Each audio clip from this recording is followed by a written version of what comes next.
कामेच्छा मानव जीवन का एक महत्वपूर्ण अंग है। यह मनुष्यों के अन्य भावनाओं की तरह ही मन में उत्पन्न होने वाला एक भाव है, जो संसार में जीवन चक्र की प्रक्रिया को क्रियान्वित करने के लिए आवश्यक है।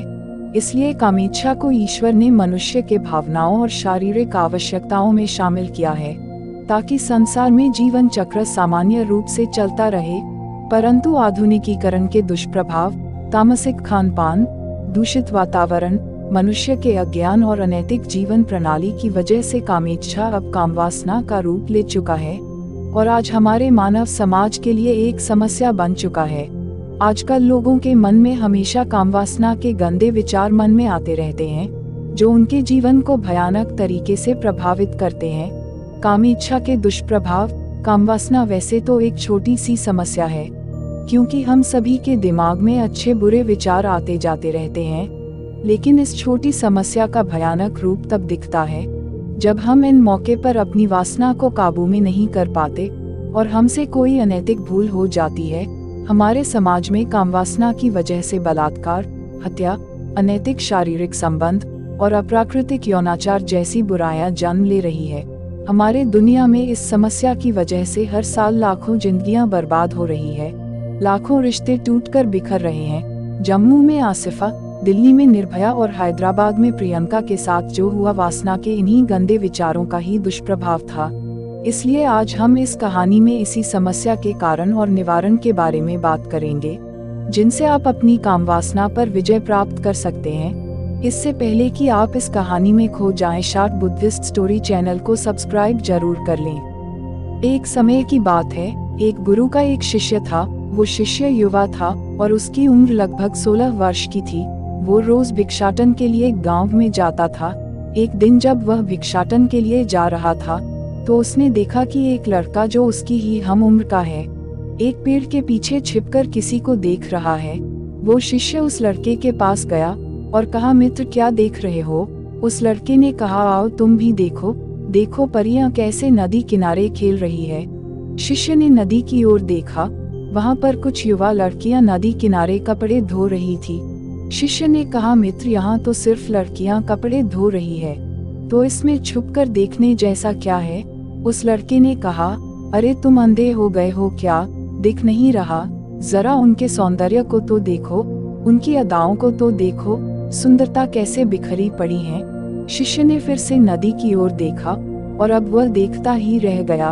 अभी तक वो बिल्कुल निर्भयता से देख रहा था, उसके मन में कोई डर नहीं था, लेकिन अब वो भी छिपने लगा, जैसे कोई अपराधी छिपता है। फिर अचानक वो अंदर तक कांप गया और उसने अपने आप से सवाल किया कि मैं ये क्या कर रहा हूँ? ये सही नहीं है, मुझे यहाँ से चले जाना चाहिए। और वो तुरंत ही वहाँ से चला गया। वह आश्रम पहुँचा और अपने कार्यों में लग गया, लेकिन नदी किनारे जो दृश्य उसने देखा था, वो उसकी आंखों के सामने बार बार आ रहा था। मन में वही चल रहा था। उसका मन दोबारा से वही जाने के लिए लालायित हो रहा था। अब वो रोज जल्दी भिक्षा के लिए निकल जाता और वही उस लड़के के साथ छिपकर उन लड़कियों को देखता। अब यह उसका रोज का काम हो गया था। उस शिष्य का मन आश्रम के कार्यों में नहीं लग रहा था। वो हर काम को आधा अधूरा ही कर रहा था। वो अलग ही दुनिया में खोया रहता था। जब गुरु उसे शिक्षा दे रहे होते, तब भी उसका मन वहाँ नहीं होता। गुरु ने अपने शिष्य के इन हरकतों को भांप लिया। इसलिए एक दिन गुरु ने शिष्य से कहा कि अब हम दोनों रोज साथ में भिक्षा मांगने जाएंगे। थोड़ा डरते हुए शिष्य ने कहा, नहीं गुरुदेव, आप परेशान क्यों होते हैं? मैं अकेला ही भिक्षा ठीक से मांग सकता हूँ। गुरु ने कहा, ठीक है, तो फिर तुम अकेले ही चले जाना। शिष्य आश्रम से भिक्षा मांगने के लिए चला गया। गुरु ने यह देखने के लिए कि वो कहाँ जाता है, आखिर किससे मिलता है, उसके पीछे चल दिए। कुछ दूर जाने के बाद एक रास्ते पर गुरु ने देखा कि उनका शिष्य एक लड़के के साथ एक पेड़ के पीछे अपराधी की तरह छिप रहा है और कुछ देख रहा है। गुरु अपने शिष्य के पीछे आकर खड़े हो गए और उन्होंने देखा उनका शिष्य ने छिपकर लड़कियों को देख रहा है जो अपने कपड़े धो रही थी। गुरु ने कहा, क्या इन लड़कियों से भी भिक्षा लेनी है तुम्हें? अपने गुरु की आवाज सुनते ही वो घबरा गया, जैसे किसी चोर को किसी ने रंगे हाथों पकड़ लिया हो। उसकी हालत खराब हो गई, वो कुछ बोल भी नहीं पा रहा था और दूसरा लड़का वहां से फौरन ही भाग गया। शिष्य के मुंह से कुछ टूटे फूटे शब्द ही निकल पा रहे थे। वो अपने गुरु से नजरें नहीं मिला पा रहा था। गुरु ने कहा, मेरा शिष्य तो निर्भय था, उसे तो किसी का डर नहीं था, लेकिन तुम तो डर के मारे कांप रहे हो। शिष्य ने डरते हुए कहा, गुरुवर, इसमें मेरा कोई दोष नहीं, उस लड़के ने मुझे बहका दिया था। आपकी शपथ खाकर कहता हूँ कि अब मैं ऐसा दोबारा नहीं करूँगा, मुझे माफ कर दीजिए। गुरु ने कहा, कोई बात नहीं पुत्र, लेकिन इस बात को ध्यान रखना, हम जैसी संगति करते हैं वैसे ही विचार हमारे होने लगते हैं, इसलिए अच्छी संगति करो ताकि हमारे भीतर सकारात्मक ऊर्जा प्रवाहित हो। वो शिष्य फिर से अपने आश्रम के कामों पर ध्यान देने लगा। उसने उस रास्ते से भी जाना बंद कर दिया। वो दूसरे रास्ते से जाता, वो अपना काम ध्यान से करता, लेकिन धीरे धीरे उसके भीतर क्रोध की उत्पत्ति होने लगी। वो दूसरे हिस्से पर क्रोध करता और वो हमेशा बेचैन सा रहता और ना ही सही समय पर भोजन करता। उसका भोजन का खुराक भी आधा हो गया था। एक रात गुरु ने शिष्य से कहा, अब तक कितनी बार तुम अपनी शपथ तोड़ चुके हो। ये सुनते ही शिष्य अपने गुरु के चरणों में गिर गया और रोते हुए बोला, गुरुदेव, कई बार मैं उस शपथ को तोड़ चुका हूँ, उसके बाद कई बार शपथ ले भी चुका हूँ, लेकिन हर बार वो टूट जाती है। मेरा मन मेरे नियंत्रण में नहीं है। मैं चाहता तो हूँ अपने मन से सारे बुरे विचारों को निकाल दूं, लेकिन चाहकर भी ऐसा नहीं हो पा रहा है। गुरु ने शिष्य को उठाया और आश्रम के बगीचे की ओर ले गए और कहा, देखो यहाँ पर कुछ नालियाँ बनी हुई हैं, जिनसे नदी का पानी इन पौधों तक आ रहा है और यह पानी निरंतर एक बहाव से आ रहा है। क्या तुम इस बहाव को रोक सकते हो? शिष्य ने कहा, हाँ, क्यों नहीं। शिष्य ने कुछ रेत उठाकर उस नाली में डाल दिया। वो पानी थोड़ी देर के लिए रुका और फिर से उस रेत के ऊपर से निकल गया। गुरु ने कहा, अरे यह पानी तो रुका ही नहीं।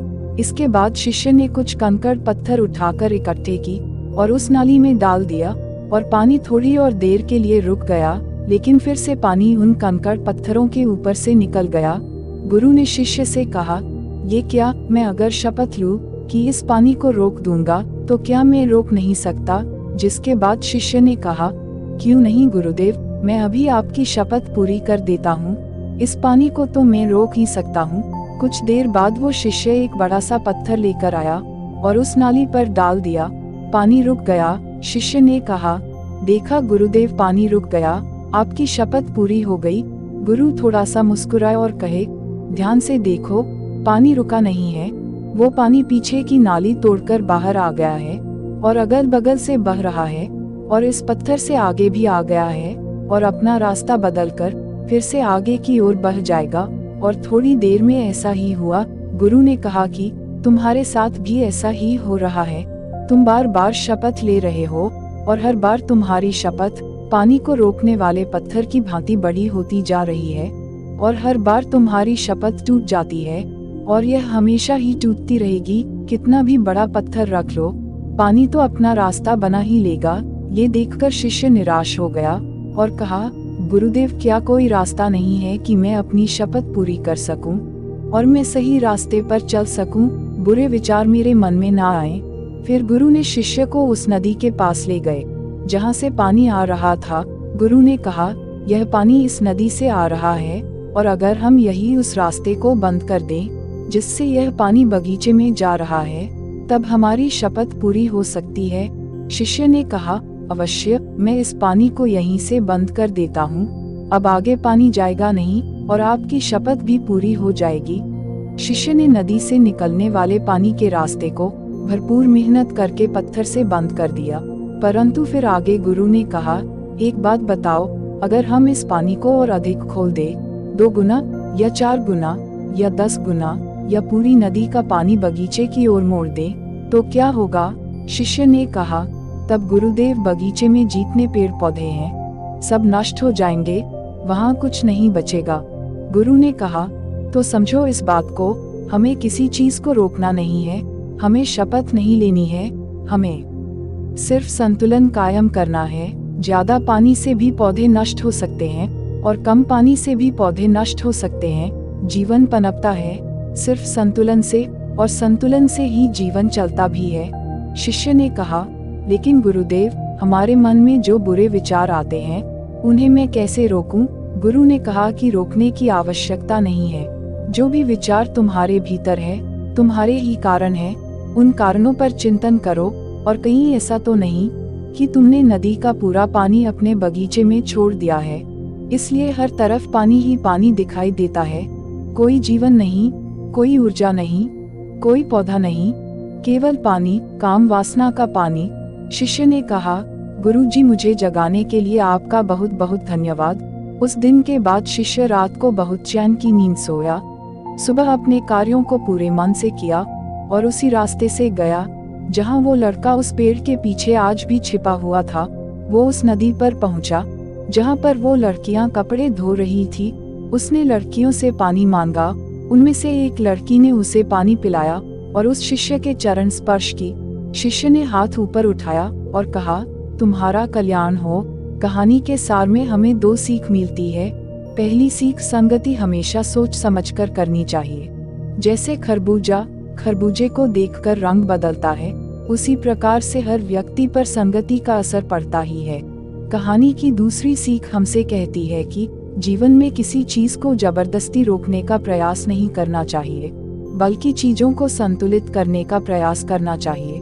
जिस प्रकार से भोजन में अगर नमक की मात्रा अधिक हो जाए तो भोजन बेस्वाद हो जाता है, और यदि नमक की मात्रा कम रह जाए तो भी खाना बेस्वाद हो जाता है। उसी प्रकार से हमें जीवन में हर चीज को संतुलित रखना चाहिए। दोस्तों, आपने इस कहानी से क्या सीखा और इसके बारे में क्या सोचते हैं? एक कमेंट जरूर कीजिएगा। क्या पता आपके एक कमेंट से किसी का जीवन बदल जाए। धन्यवाद।